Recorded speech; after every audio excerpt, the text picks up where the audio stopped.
Welcome to Suman TV. నేను మీ నవీన్. ప్రస్తుతం నేను ట్రీట్మెంట్ రేంజ్ హాస్పిటల్లో ఉన్నాను. మనతో ఉన్నారు ప్రముఖ సెక్షాలజిస్ట్, అదేవిధంగా సైకియాట్రిస్ట్ డాక్టర్ సునీల్ కుమార్ రెడ్డి గారు. హాయ్ సార్, నమస్తే. నమస్తే సార్, అంగస్తంభన సమస్యలు, దాని గురించి ఇప్పుడు మనం చాలా వీడియోస్లో మాట్లాడాము. సో అసలు ఈ సమస్యలు ఎందుకు వస్తూ ఉన్నాయి, ఎలాంటి వారిలో వస్తూ ఉన్నాయని, దీనికి ఎట్లాంటి ట్రీట్మెంట్ వేస్ ఉన్నాయి అంటే ట్యాబ్లెట్స్తోనే క్యూర్ అయ్యేవి ఉన్న వాళ్ళు ఉంటారు, తర్వాత ఇంకా కొంచెం అడ్వాన్స్డ్ సర్జరీల వరకు వెళ్ళే వాళ్ళు ఉంటారు. ఏది బెస్ట్ అంటారు? ఎన్ని రకాల మార్గాలు ఉన్నాయి దీనికి? సో ఈ ఎరెక్టైల్ డిస్ఫంక్షన్ గురించి మాట్లాడేటప్పుడు ఈ సెక్షువల్ డిస్ఫంక్షన్స్ అంటాము. మేల్లో ఒక పురుషుడిలో అంగం స్తంభించకపోవడమే కాకుండా సెక్షువల్ డిస్ఫంక్షన్స్ అంటే పూర్తిగా వాళ్ళ సెక్షువల్ సైకిల్ని కంప్లీట్ చేసుకోవాలని వాళ్ళు ఏంటి అంటే ఎరెక్టైల్ డిస్ఫంక్షన్తో పాటు ప్రీమెచ్యూర్ ఎజాక్యులేషన్ అంటాం. ముఖ్యంగా మూడు. ఫస్ట్ది ఈడి ఎరెక్టైల్ డిస్ఫంక్షన్, ఇంకొకటి ప్రీమెచ్యూర్ ఎజాక్యులేషన్, ఇంకొకటి పర్ఫార్మెన్స్ యాంగ్జైటీ. ఎక్కువ ఏంటి అంటే ఎరెక్టైల్ డిస్ఫంక్షన్, అంగస్తంభన లోపాలు ఎక్కువ ఉంటాయి. అంటే ప్రీమెచ్యూర్ ఎజాక్యులేషన్, ఇవి రెండు మోస్ట్ ఆఫ్ ద టైం కలిసి ఉంటాయి. సో అందుకనే అంగం కొద్దిగా స్తంభించనే శీఘ్రస్ఖలనం అంటాం దీన్ని. సో ఎజాక్యులేట్ అయిపోవటం, కోరికలకి తగ్గట్టు అంగం గట్టి పడకపోవటం, దాన్ని ఎరెక్టైల్ డిస్ఫంక్షన్. సో ఇవన్నీ కలిపి సెక్షువల్ డిస్ఫంక్షన్స్ అంటాము. వీటికి యూజువల్గా కారణం ఏంటి అంటే ఫిజికల్, ఇంకొకటి మెంటల్. అంటే శారీరక ఇబ్బందుల వల్ల కూడా ఎరెక్టైల్ డిస్ఫంక్షన్ రావచ్చు. Mental health, stress, anxiety, depression వల్ల కూడా ఎరెక్టైల్ డిస్ఫంక్షన్ రావచ్చు. ముఖ్యంగా ఈ రెండిటి వల్ల ఏం జరుగుతుంది అంటే అంగానికి రక్త ప్రసరణ తగ్గిపోయి ఎరెక్టైల్ డిస్ఫంక్షన్ అనేది వస్తుంది. సో మెంటల్ అంటే ఇది వర్క్ ప్రెషర్ అవ్వచ్చు, లేదంటే ఎక్కువ దేని గురించి ఎనీ స్ట్రెస్. ఒకళ్ళకి ఏంటంటే మనీ ఇష్యూ, సింపుల్ది ఫైనాన్షియల్ స్ట్రెస్ కూడా ఇది గురి కావచ్చు. రిలేషన్షిప్ ఇష్యూస్ ఎక్కువ ఉంటాయి, సరిగ్గా చూడటం లేదు, లేకపోతే మాట్లాడటం లేదు, ఇట్లాంటి సింపుల్ సమస్యలు, యాటిట్యూడ్ చూపించటము, ఇట్లాంటివి కూడా ఎరెక్టైల్ డిస్ఫంక్షన్స్ రావచ్చు. సో ఇక్కడ ఏదైతే ఈ బ్లడ్ సప్లై ఉందో దీన్ని పెంచేదే ట్రీట్మెంట్ ప్రోటోకాల్. సో ఈ ఎరెక్టైల్ డిస్ఫంక్షన్కి ముఖ్యంగా ట్రీట్మెంట్ ఏంటి అంటే ఫస్ట్ సింపుల్ టెక్నిక్ ఏంటంటే షాక్ వేవ్ థెరపీ. సో దీంతో పాటు ఒకవేళ అవసరం అయితే మెడికేషన్స్. ఎందుకు సార్ అంటే షాక్ వేవ్ వరకు అసలు ఎందుకు రావాలి? ఇప్పుడు మార్కెట్లో చాలా రకాల మెడిసిన్స్ ఉన్నాయి. సెల్టనోఫిల్ కావచ్చు, టెడనోఫిల్ కావచ్చు, ఇంకోటి కావచ్చు. మీ దగ్గరికి రాకుండా డైరెక్ట్గా టాబ్లెట్ తీసుకుంటే కూడా అంగం స్తంభిస్తుంది కదా? యా, బేసికలీ నా దగ్గరికి వచ్చే వాళ్ళంతా మెడికేషన్స్ యూజ్ చేసే వస్తారు. ఓకే. సో వీళ్ళకి మెడికేషన్ ఫస్ట్లో బాగానే యూజ్ అవుతాయి. కొంతమందికి ఫస్ట్ టైం కూడా కొంతమందికి పడకపోవచ్చు, సైడ్ ఎఫెక్ట్స్ ఇస్తాయి, భయపడతారు.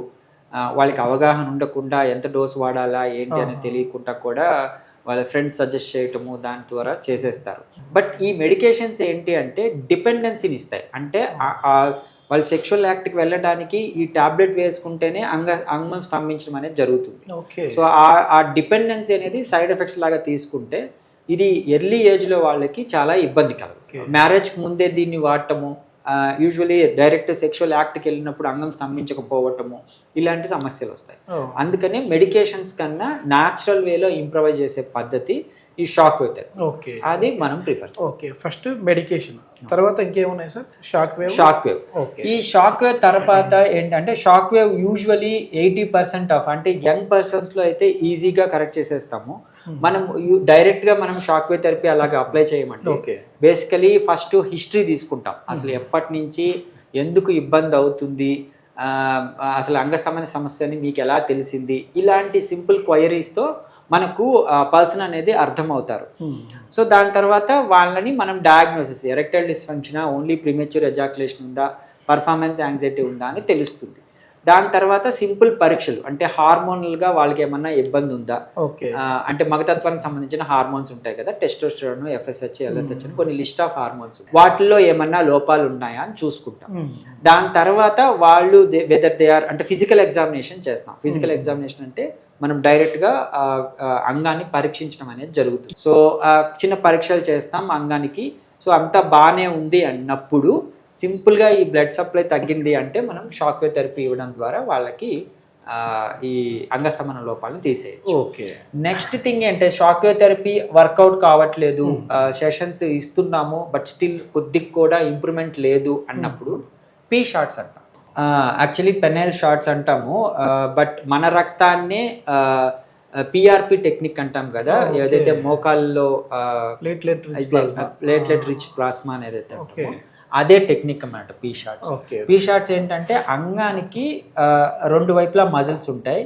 ఇక్కడ ఒక ఈ పీ షార్ట్స్ లో తీసుకున్న రక్త సేకరణ నుంచి దాన్ని ప్యూరిఫై చేసి ఓన్లీ ఆ ప్లేటెడ్ రిచ్ ప్లాస్మాని కొన్ని సైట్స్ లో ఇవ్వడం అనేది జరుగుతుంది అంగానికి. ఓకే సో దీనికి ఒక 10 ఎక్స్ట్రా రెస్పాన్స్ ఇస్తుంది అనమాట. కానీ యాక్చువల్లీ ఇది ఇన్వేజివ్ టెక్నిక్, అంటే అంగానికి ఇంజెక్షన్ ఇవ్వటం కాబట్టి నేను ఎర్లీ ఏజ్ లో చిన్నపిల్లలకి మనము సజెస్ట్ చెయ్యం, ఎందుకంటే అది ఒక ట్రామా లాగా ఉంటుంది, ఆ సెన్సిటివ్ పార్ట్ కి వాళ్ళు ఇబ్బంది పడతారని చెప్పేసి మనము ఎర్లీ ఏజ్ లో పీ షార్ట్స్ మనం సజెస్ట్ చేయాలి. మాక్సిమం ఈ షాక్ వేవ్ తోనే క్లియర్ అయిపోతుంది ఏ ప్రాబ్లం ఉన్నా. ఇప్పుడు పినల్ ఇంప్లాంటేషన్ కి వెళ్తా ఉంటారు కదా సార్, అంటే ఇదేంటి సార్, ఇది ఏ సో ఇవి మనకు సరిగ్గా పని చేయనప్పుడు, అంటే ఇవి అన్ని వాడాము ఏది వర్కౌట్ కాలేనప్పుడు ముఖ్యంగా ఏంటంటే ఇంప్లాంట్స్కి వెళ్తూ ఉంటారు. సో పెనియల్ ఇంప్లాంట్స్ ఏంటి అంటే అంగంలోని ఒక పైప్ లాంటిది పెట్టేసేయటం. సో అది స్తంభించే ఉంటుంది. సో సెక్షువల్ యాక్ట్ కంప్లీట్ చేసేంత వరకు వాళ్ళకి హ్యాపీనెస్ అనేది ఇస్తుంది. సో ఆ విధంగా ఇంప్లాంట్స్ వర్కౌట్ అవుతాయి.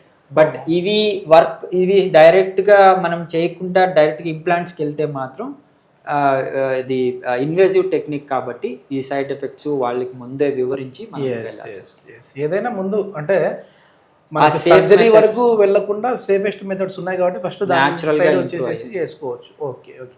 ఈ టాబ్లెట్స్ కూడా ఏంటంటే ఇష్టం వచ్చినట్లుగా ఏదో పల్లి బఠానీలు కొన్నట్టు కొనకూడదు, డాక్టర్ ప్రిస్క్రిప్షన్ ఉంటేనే తీసుకోవాలి.